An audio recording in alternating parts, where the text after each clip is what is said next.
Who has the advantage in the trenches this week? Can TCU use this big offensive line that they have in a power running game against this Colorado defense? We'll talk about that and more next here on Locked On Horned Frogs. You are Locked On Horned Frogs, your daily podcast on the TCU Horned Frogs, part of the Locked On Podcast Network, your team every day.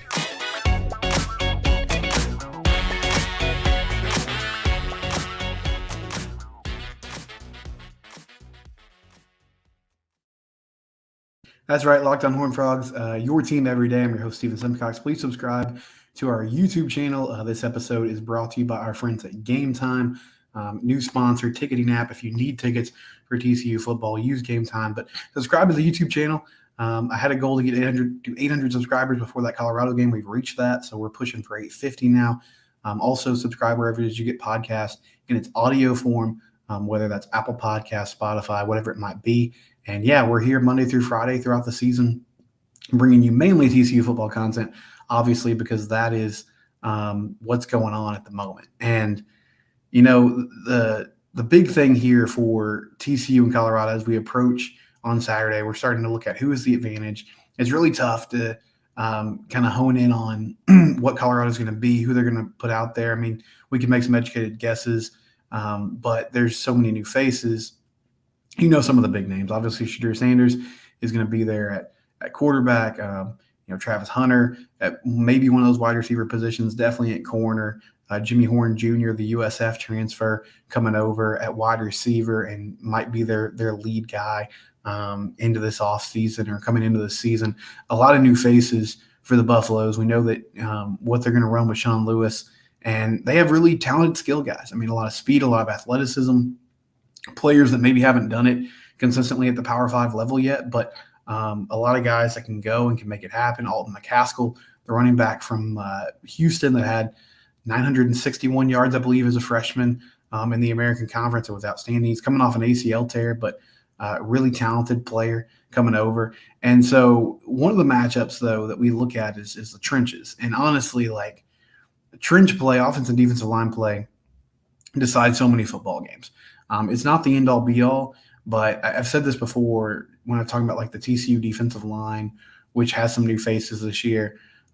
There's no way to scheme yourself out of getting whipped up front. Like if you're not maintaining the line of scrimmage, moving the line of scrimmage in the offensive line, if you're not able to reestablish the line of scrimmage as a defensive line, keep gap integrity, not get hooked, not get blocked out of the picture, and there's not a lot you can do about what the other team's doing. Like you're going to get beat. It affects every level of the offense and defense. If you can't block, you can't run certain plays. You can't run long developing pass plays. You're not going to be able to run the football. Your quarterback's going to be running for his life all the time. And if you get blown off the ball as a defensive line, your linebackers are going to have more trouble getting over the top and getting to where they need to go.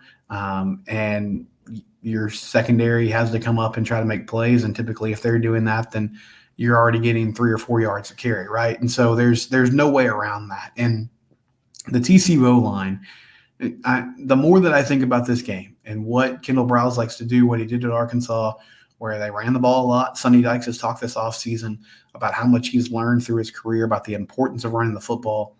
And this O-line specifically is, at least, from what they're listed as on the roster, this is a really big line up front. You look from left to right, if it ends up being, the guys that we're expecting: Andrew Coker at tackle, 6'7", 315. Brandon Coleman at guard, who was playing tackle last year, 6'6", 320. Colton Deary, the transfer from Maryland, playing center, 6'4", 345. Willis Patrick from Jackson State, who obviously knows Deion Sanders really well, 6'4", 355. And then Michael Nichols, who played a lot last year before he got hurt and is expected to be at that other tackle position, 6'5", 315. So this is a big offensive line. And last year, they were really big in the interior. John Lands will probably rotate in as well. Maybe Garrett Hayes will rotate in as an interior player as well. They're also guys that are over 6 feet tall, over 315 pounds. A lot of size on this O-line. And when I look at the Colorado defensive line, there's been a lot of talk about the size of Colorado just based on like some videos that have been circulating around. I don't know how much you can actually tell from that. Colorado did a really good job getting defensive line transfers in this offseason. Jordan Dominic was a stud at Arkansas. Played 4 seasons at Georgia Tech, I believe, but last year at Arkansas, 7.5 sacks. Leonard Payne in the middle, 6'3", 300 pounds from Fresno State. Not like great stats coming in, but typically your interior defensive linemen are not going to be making a ton of tackles, getting a lot of sacks. Shane Cokes from Dartmouth, 6'3", 280, edge guy interior guy, had 3.5 sacks last season. And then Derek McClendon, 6'4", 260. And he's another transfer player coming off the edge. And they have a lot of different players that I think will probably rotate in and out throughout the game at that D-line spot that have had experience. Mari McNeil, the defensive lineman from Tennessee, multiple guys from Florida State that could make an impact. Not from the defensive line, but one name to know too is Juwan Mitchell, the linebacker from Arizona State. Actually got dismissed from the team at Arizona State, but a really late add to what they're doing at Colorado. Don't know how much he's going to play because I'm not sure how up on the defense he is and what he could do from a snap perspective. Also got a couple guys from Old Dominion, Chaz Wallace, Devion Harris, edge players. I mentioned McClendon earlier from Florida State. A lot of talent they're bringing in from different areas, of the Power 5 level. And the one thing I noticed, though, is a lot of these guys are pass rushers, right? They're edge guys. They're trying to get to the quarterback, which is, that's a hugely important thing in college football. At any level of football, you want to pressure the quarterback. But how do you slow down, good pass rushers? There's 2 ways to do it as long as football's been around. Run the football well, and then, screen plays, draw plays, delays, trying to get that timing off, trying to make those defenders think before they're just firing off the ball and pinning their ears back and coming in obvious pass rush situations. And so you got a couple running backs that are brand new to the system in Trey Sanders and Cam Cook. You also got Amari Bailey, who's going to be your starter for TCU, who did some really nice things in limited action last year. I wouldn't be surprised if we see a heavy run game against Colorado on Saturday. I think they're going to try to attack the interior of this defensive line and use that size they have up front to try to move the football and move the pile. You look at those interior players, Coleman at 320, Deary at 345, Patrick at 355. That's some huge size there in the middle. Now, you still have to block. It doesn't mean that you're just going to automatically blow people off the ball. You still have to hold on to your blocks. I'm sure Colorado has some different things they're going to try to do to attack that. But I think the power running game is going to be a huge key in this ball game for TCU. They're going to try to run between the tackles early and often. We discussed how they're going to also want to get up the line and play fast and play with speed and a lot of intensity with this offense. Listen, Amani Bailey, he doesn't have a ton of experience, but we saw the speed and explosion that he showed last year. And he did a really good job at Louisiana a few years back, had over 600 yards and a lot of touchdowns. So he's had a whole offseason to work with Anthony Jones, one of the best running back coaches in the nation. Anthony Jones did a great job with, you saw the improvement last season with Kendre Miller going from second running back on that TCU team behind Zach Evans to a certified NFL draft pick. You saw the improvement from Amari Mercado, who was like a journeyman, great teammate, experienced player, did some things well, did a lot of the little things at that position that got him on the field, but wasn't an explosive back, wasn't someone that you were going to count on week in and week out. And he became a great change of pace back and is now in camp with the Cardinals and fighting for a roster spot. That doesn't happen, I don't think, before Anthony Jones comes over from Memphis and works with these running backs. So I'm confident in what he can do with Amani Bailey. Trey Sanders, the 5-star talent who was at Alabama, had that car accident. We know he's working his way back from injury. I think he is going to be really good in spots for TCU this year as a change of pace back, as a power runner. We saw that, we saw in the spring game that patience that he has to run laterally, get between the tackles, find where he needs to go and get those extra yards. That's going to be a huge factor in this ball game. So I expect a steady dose of running the football. And I think this O-line has the chance to be really good. They have to go out and do it. And you're replacing some great players. I mean, Steve Avila is now with the Los Angeles Rams.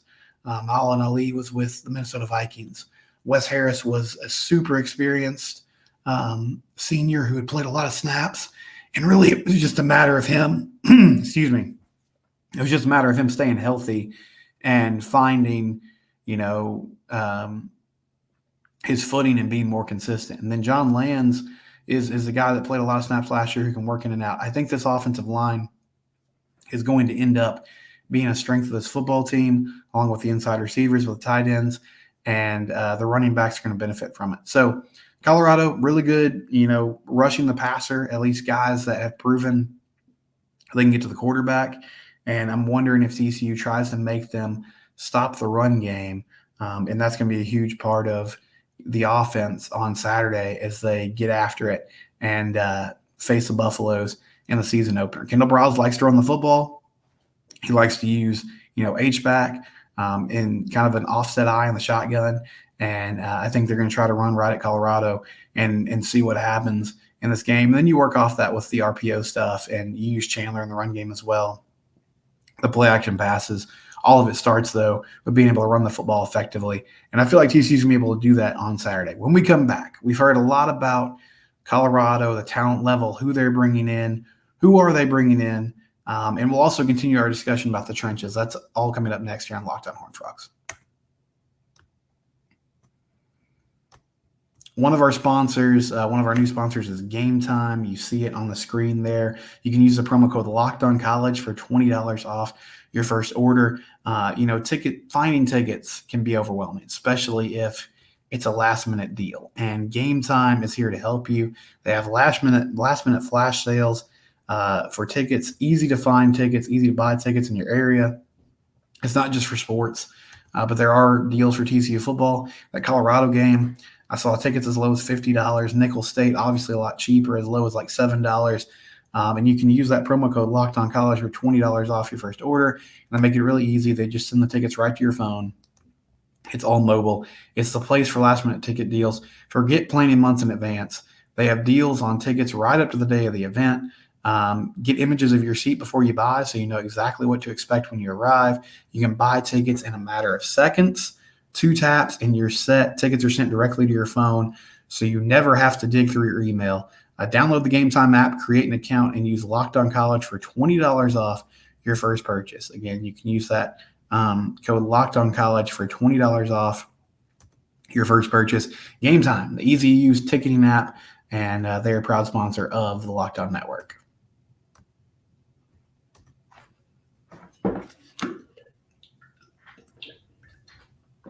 So one note about this game that came down last week, we don't have depth charts yet. I don't think Colorado's probably going to release one because they have so many new faces, and I imagine that's just gamesmanship on their part, which is fine. That's pretty typical in college football. But TCU might release one today. I'm recording this on Tuesday morning, and it's typically when Sonny Dykes is going to talk to the media. So usually when he does that, they have a depth chart, but maybe they decide to forego it this week since Colorado's not going to release one. On the offensive line, though, Tyler Brown, one of the transfers for Colorado, he's been ruled ineligible, so he won't be playing this week. I don't know who's going to start at that guard spot. Their O-line's kind of interesting. Gerard Christian Leichenson, he'll be one of their tackles. He's actually one of the holdovers from the previous team. He's actually one of the guys that's coming back and played last year. Also, Van Wells at center. And then 2 transfers from Kent State who came over with Sean Lewis, Jack Bailey, and then Savion Washington. And both those guys started a lot of games at Kent State. So that'll be the challenge for Dominic Williams and Timon Mitchell and Paul Wale, Caleb Fox, Rick DeBrew. They'll be going against that Colorado O-line, but Tyler Brown, one of those guards, will not be eligible. So I'm not sure how they'll kind of rearrange the depth chart moving forward, but that's where they are from, a O-line perspective coming into this Saturday's game. I also saw this from JD Sailors, who's a friend of the show. I was talking about the TCU O-line and just their size. He actually put together a little chart, and he says this is just based on the starting offense and defensive lines of each Big 12 team. But he has TCU as, the biggest team up front, at least from a size perspective, in the Big 12. Average O-line weight is 330. Average D-line weight is 297. Behind them is Iowa State and Texas. Iowa State has an average O-line weight of 323 and D-line weight of 294. Texas at 320 on the O-line and 310 on the D-line. So UT with a really sizable defensive line this year. And again, it doesn't always mean everything, but this is a big offensive line. And it leads me to believe that I think, a huge part of this offense is going to be running the football downhill and trying to, run between the tackles, make things happen, and just churn up yards on the ground, and then use that hurry up tempo style to run a lot of pass plays off of that, and especially use the middle of the field with weapons like Jared Wiley, JP Richardson, JoJo, Earl, and more. So I wanted to dive in a little bit more on Colorado and their skill players, because one thing that has been, and I love that Colorado fans are here this week with me. If you've been watching the show, I appreciate it. A lot of you don't think I'm very smart, which I understand. You're passionate about your team. But one thing that I consistently get in the comments is that I don't understand how talented this Colorado team is. And I feel like I've leveled with folks that this is a completely different group than the 1-11 team that TCU played last year. Obviously, TCU has a lot of new faces as well. New quarterback, Chandler Morris, has been around for a long time. He's been around in college football for 4 years. He's been at TCU for 3 seasons. He's running a very similar system to what he ran in high school with Randy Allen at Highland Park. But nonetheless, it's going to be, one of his first starts in college football. And you're replacing Quentin Johnson, you're replacing Kendra Miller. We can go down the list. I really feel good about TCU's wide receiver room. Savion Williams had a lot of big catches for them last season. I like John Paul Richardson and JoJo Earl, the inside receiver transfers that they have. Cordell Russell, the true freshman, is super talented. Dalen Wright, the Minnesota transfer. Warren Thompson from Arkansas. They just have a lot of guys who could come in and be players for them. But there seems to be this belief amongst Colorado fans that the level of talent that Deion brought in has never been seen before in Power 5 football. And he brought in some really talented players. I talked about the defensive linemen. I talked about Alton McCaskill, the running back from Houston. But they were specifically talking, or some of them were talking about the wide receiver room. And so I wanted to dive in more on that. I discussed Travis Hunter yesterday, who's expected to play some at the wide receiver position. Don't know what his snap count's going to be there, because he's also going to be a DB, and that's his main position. But he's a weapon that they can definitely use. He's super talented. Now, last season, he had 10 catches for 183 yards at Jackson State, did have 4 touchdowns. So it seems like they made a point to target him in the red zone and really give him opportunities to score touchdowns, which he did. But I just don't know how much he's actually going to play at that position. And so I think he'll definitely have an impact, but it's going to be limited just because he's playing both ways. The other receivers that Colorado has, Javion Antonio, and, he's a big player. Let me get his numbers here. Stands at 6'4", 225. So this is a big wide receiver. 64 catches for 684 yards and 6 touchdowns. Did that at Northwestern State. Had been at Northwestern State for the past 2 seasons. So huge frame. Understand why they're excited about a lot of potential, and had production, but it was at the FCS level, and, never had over 1,000 yards in his career there. So I know he dealt with some injuries. I think they're going to use him as someone that can go up and get 50-50 balls. And that's a good pickup by them. Jimmy Horn Jr., the South Florida transfer, who had over 500 yards receiving for the Buffs last season. Xavier Weaver, or the Bulls, South Florida's the Bulls. Xavier Weaver, one of their guys coming off the bench, who had over 700 yards receiving the last 2 seasons at South Florida. So those are 2 good pickups, like Xavier Weaver and Jimmy Horn Jr. They had good production at South Florida, and it's a good job by Deion Sanders. But I mean, this is not there's some disconnect between what I'm seeing and what people are watching. Those are good players. I think they could be really good in Sean Lewis's system. It's not like they had 1,200 yards receiving in a single season though, and it was at the G5 level. I think this is going to be a step up. Like what am I missing here? These are good receivers, but there seems to be this belief that TCU has never seen talent like this. I mean, TCU has really good corners. Josh Newton, played every game last season as captain. Avery Helm played in the SEC for multiple seasons at Florida. Didn't give up a touchdown in his career at Florida. He faced Alabama, he faced Georgia, he faced some of the best receivers in the nation. Like Jimmy Horn Jr. might beat him a few times. Like they're going to be a good test, but I don't think they're going to be overwhelmed by the talent level that Colorado is bringing. And if I'm missing players, please correct me. I know there's some backups, Jalen Ellis, who TCU is familiar with, good size and at 6'3", but Jalen Ellis fell out of the rotation at Baylor last year. I mean, he was not, and that wasn't a team that was just super loaded in the wide receiver room. I mean, Monterey Baldwin, a young player who's a speedster, he was kind of their main guy, and then honestly, it was like a couple walk-ons behind him that were getting things done. And so I like Jalen Ellis. I think he did some nice things in the Big 12, but again, he wasn't just breaking records. Willie Gaines had a great career at Jackson State and over 1,000 yards receiving last year, I believe. And he's another one of those guys, along with Shooter Sanders, put up great numbers there. I think they could be really good players. I also feel like it's fair to say we have to see them do it at the Power 5 level. And so this receiver room's good. I think Colorado has good wide receivers. I did see a Colorado writer, which I'm not familiar with his work. His name's Jason Jones. He was very upset about the lack of respect that Colorado was getting. Totally fair. But he said he had a comment that I just wanted to read because this was pretty amazing to me.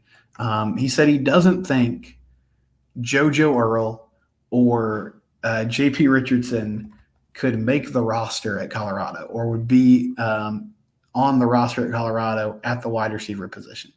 He thinks that's how good these wideouts are. He says, I'm not even going to, when talking about the difference between the skill positions at Colorado and TCU, I'm not even going to bother listing this one out.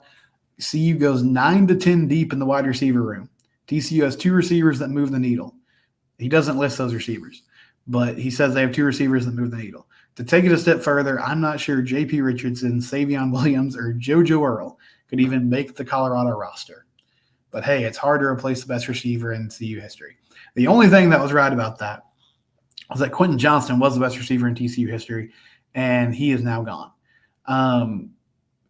It's not even worth responding to, but the idea that Savion Williams, who started every game for a team that made the national championship last year and, was productive, he wasn't just like a guy that was on the field, could not make the Colorado roster, along with JoJo Earl, who, didn't play a ton but was on the field at Alabama, and J.P. Richardson, who was one of Oklahoma State's best receivers last year, that they could not make the roster because of 2 South Florida transfers and Jalen Ellis is kind of insane. But that's neither here nor there.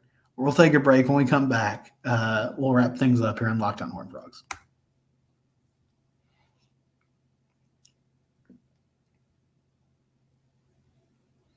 A couple things to promote here. Locked On is doing a live college football show every Friday, starting this Friday. College football season is here, and this season, Locked On is kicking up their coverage. Each Friday, Locked On will go live from 11 a.m. to 1 p.m. Eastern Time on every Locked On College YouTube channel. Locked On College Football Live will cover the college football playoff implications, rivalry games, and go in-depth only like Locked On can. Again, that's 11 a.m. to 1 p.m. Eastern Time. So if you're in the Central Time Zone, like a lot of us are here in Texas, that's going to be 10 to noon. It's live on every channel. I'm not going to be a part of it this week. I think maybe some of my conversation with Kevin Borba, I'm going to do a crossover with the Locked On Buffs host on Thursday. So some of that will be there. But if you want to watch a live college football show every Friday from the Locked On Network. You can do that from 11 a.m. to 1 p.m. Eastern, and it'll premiere on Locked On Horned Frogs and every Locked On College channel. So if you're subscribed to any of them, you should see it on your YouTube feed when you pull it up. So that'll be fun. And yeah, I'm excited to see, how they handle that. And hopefully they talk a lot about TCU because TCU is winning games and they're successful. I'll have an episode on Thursday with Kevin Borba from Locked On Buffs, who is the source for Colorado. And we'll talk about this game. I'm excited to talk to him. I have a lot of questions just based on what people have been telling me here about Colorado and who they are. And yeah, I want to know more about just what the mindset is for this team going into the first game in the Coach Prime era. Shedeur Sanders, coming in at quarterback after a really good career at Jackson State. Some good skill players, I think really talented skill players, have a lot of speed. I don't quite think they're the, generational talents that some Colorado fans believe. But hey, the great thing about this is we're going to find out on Saturday. We've talked a lot about it for months, and on both sides, people are passionate, people are confident, people feel like they, have the team that's going to get it done. And now we'll get to see. We'll get to see what it looks like on Saturday when these two schools face off. In realignment news, still no movement from the ACC as far as Stanford and Cal and SMU. That is still going on. I think they were supposed to have a vote last night or Tuesday night, that is, and that got canceled. And so we'll see kind of where they go from here, but feels like it's kind of trending towards that being the option. The Big 12 apparently is not involved. There were rumors that maybe the Big 12 had reached out to the four teams left over in the Pac-12, which are Stanford, Cal, Oregon State, and Washington State. But apparently that wasn't true. According to Dennis Dodd and others, there hasn't been conversations between those schools and Brett Yormark. I think Oregon State and Washington State would be fun. They're kind of smaller schools, passionate fan bases, programs that have been good at times. And I'm not like Cal and Stanford would be fine. If they want to come on, that's fine. But Cal and Stanford seem like they have kind of an elitist mindset and they don't really want to be a part of the Big 12. And so they don't have to be, obviously. That's the great thing about this is that they can stay where they are. Well, I guess they really can't because their Pac-12 is dissolving. But they can go to the ACC. Maybe they'll end up merging with the Mountain West and American Conference, even though it doesn't seem like there's much momentum for that. It feels like Stanford and Cal are going to end up in the ACC because there's really nowhere else for them to go. And then I don't know what happens to Washington State and Oregon State. If the Big 12 wanted to pursue those teams, I think that'd be awesome. But I'm not sure what their next move is. They truly are on an island. I feel for those fans. I mean, I know, yes, the Pac-12 was very arrogant about their position, about how much, money they could command and those kind of things. But the fans are really the ones that are taking the brunt of the situation because they were part of the power conference and now they're not. And that's unfortunate. But we'll have more tomorrow with Kevin Borba, and then we'll close out things on Friday and have predictions and everything else. And Colorado fans, thanks for listening and watching the show. I appreciate your commentary. I'm going to respond to it, and you can respond to it again and call me stupid, and we'll just keep doing that all week. I mean, I'm fine with that. That's the beauty of college football. We'll have more tomorrow here on Locked On Horned Frogs.